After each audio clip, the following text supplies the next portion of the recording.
जैसे चुनावी मौसम आते हैं, ब्राह्मण समाज मैकअप नहीं करते, ठाकुर समाज मैकअप नहीं करते, पाटिल समाज मैकअप नहीं करते, यादव समाज मैकअप नहीं करते, पासवान समाज मैकअप नहीं करते, दलित समाज मैकअप नहीं करते, आदिवासी समाज मैकअप नहीं करते। ये सारे के सारे जातियां अपने अपने पार्टी को जिताने के लिए दिन रात मेहनत करते हैं। लोगों से मित्रता और दोस्ती और भाईचारा बना करके अपने अपने पार्टी को जिताने का काम करते हैं, वोट दिलाने का काम करते हैं। लेकिन 5 साल तक हमारे दीनी भाई बगैर मेकअप के रहते हैं। जैसे चुनावी मौसम आता है, एक क्रीम पाउडर लगा करके सज धज करके खड़े रहते हैं अपने अपने दरवाजे के सामने कि कोई आए मुझे पटाए।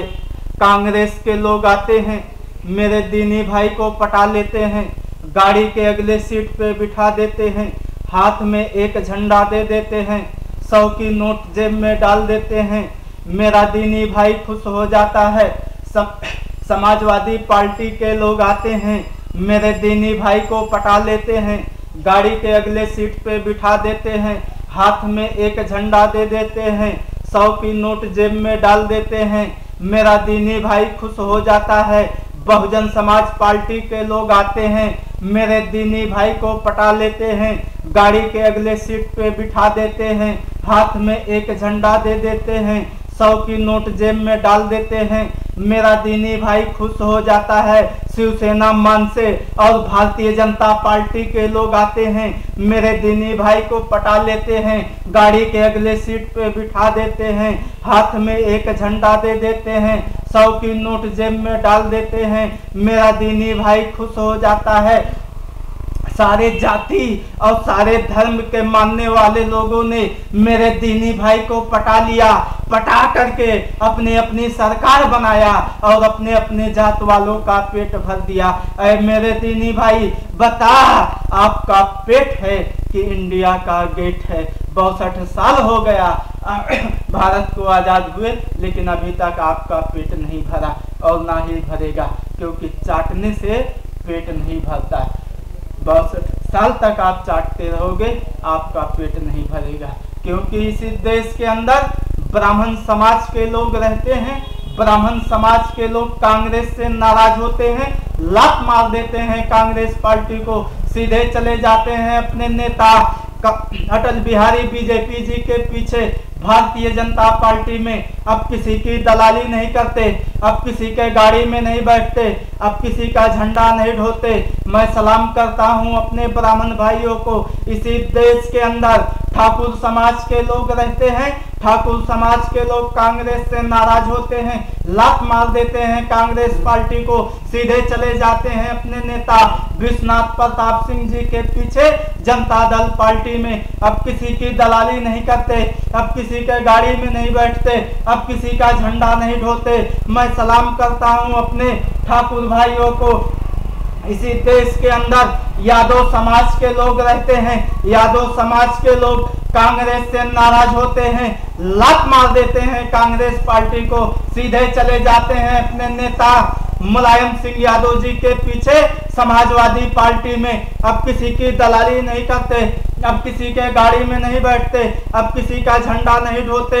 मैं सलाम करता हूं अपने यादव भाइयों को। इसी देश के अंदर पाटिल समाज के लोग रहते हैं। पाटिल समाज के लोग कांग्रेस से नाराज होते हैं, लात मार देते हैं कांग्रेस पार्टी को, सीधे चले जाते हैं अपने नेता स्वर्गीय सोनेलाल पटेल जी के पीछे अपना दल पार्टी में।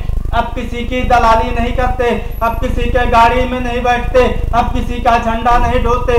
मैं सलाम करता हूं अपने पाटिल भाइयों को।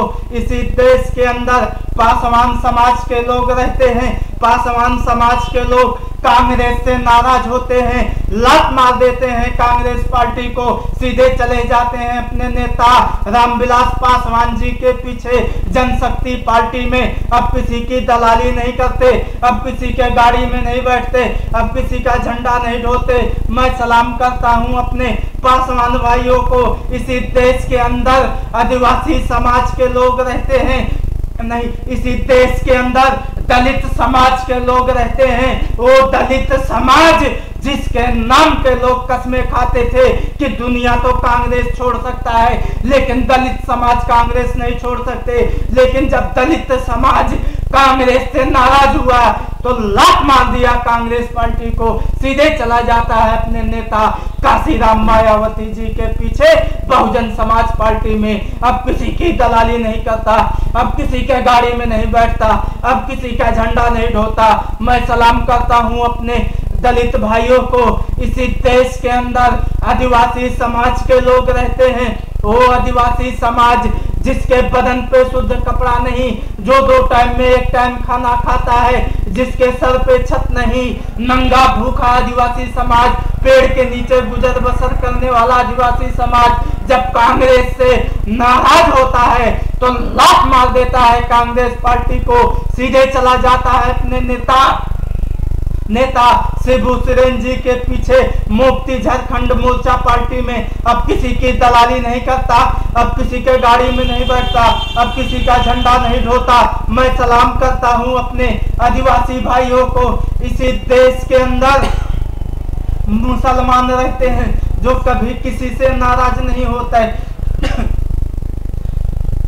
होते चाहे दंगा करवा करके हमारे दीनी भाइयों के कारोबार को बर्बाद कर दो, कभी मुसलमान नाराज नहीं होते। चाहे दंगा करवा करके हमारे दीनी भाइयों के घर को जला दो, कभी मुसलमान नाराज नहीं होते। चाहे दंगा करवा करके हमारे दीनी भाइयों का कत्ल करके उनके लाश को गुजरात के गलियों में घुमा दो, कभी मुसलमान नाराज नहीं होते। और कभी मुसलमान नाराज भी हो गया तो कांग्रेस से निकलता है, समाजवादी में चला जाता है, समाजवादी से निकलता है, जनता दल में चला जाता है, जनता दल से निकलता है, अपना दल में चला आता है, अपना दल से निकलता है, निर्दल में चला जाता है, निर्दल से निकलता है बेचारा पैदल चलते चलते चलते चलते फिर दलदल में जाके फंस जाता है। यानी कांग्रेस में सीधा रास्ता हमारे दीनी भाइयों को कभी नहीं दिखाई देता। इसी देश के अंदर किसने रोका था आपको? पार्टी ब्राह्मण की अपनी पार्टी अपना नेता, ठाकुर की अपनी पार्टी अपना नेता, पाटिल की अपनी पार्टी अपना नेता, पासवान की अपनी पार्टी अपना नेता, दलित की अपनी पार्टी अपना नेता, आदिवासी की अपनी पार्टी अपना नेता। ऐ मेरे दीनी भाई, बता आपकी कौन सी पार्टी और कौन सा नेता? कोई नहीं है। सबसे ज्यादा लंबी लाइन लगा के वोट देते हो, कूद कूद के वोट देते हो, सारे जमाने का झंडा ढो ढो के वोट देते हो, खुद झंडू हो गए हो। झंडू बाम भी किसी काम में आता है लेकिन आप कोई काम के लायक नहीं रह गए हो। किसने रोका था आपको पार्टी बनाने से? अटल जी रोके, सोनिया जी रोकी, या शरद पवार जी रोके, या बाला साहब ठाकरे बोले थे कि आई मुसलमान भारत के अंदर पार्टी मत बनाना? किसी ने नहीं रोका। अगर किसी ने रोका तो खुदा की कसम आपकी चटोरी जबान ने रोका और किसी ने नहीं रोका। क्योंकि इसी देश के अंदर जिस जाति जिस धर्म के मानने वालों के साथ कांग्रेस ने नाइंसाफी की, उस जाति उस धर्म के मानने वाले लोगों ने अपनों में से अपना एक आमिर चुना, अपनों में से अपना एक सरदार चुना, अपनों में से अपना एक लीडर चुना, अपनों में से अपना एक अगुआ चुना और अपनी एक पार्टी बनाई, अपना एक झंडा बनाया और उस अगुए के अगुवाई में उस झंडे के नीचे अपनी कौम अपने बिरादरी के अधिकार की लड़ाई लड़ा।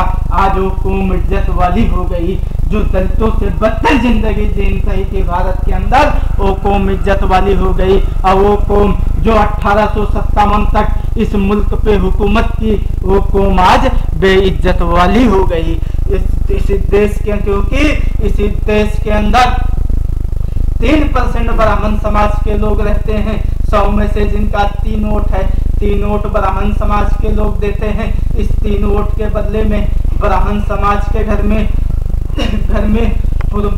इस 3 वोट के बदले में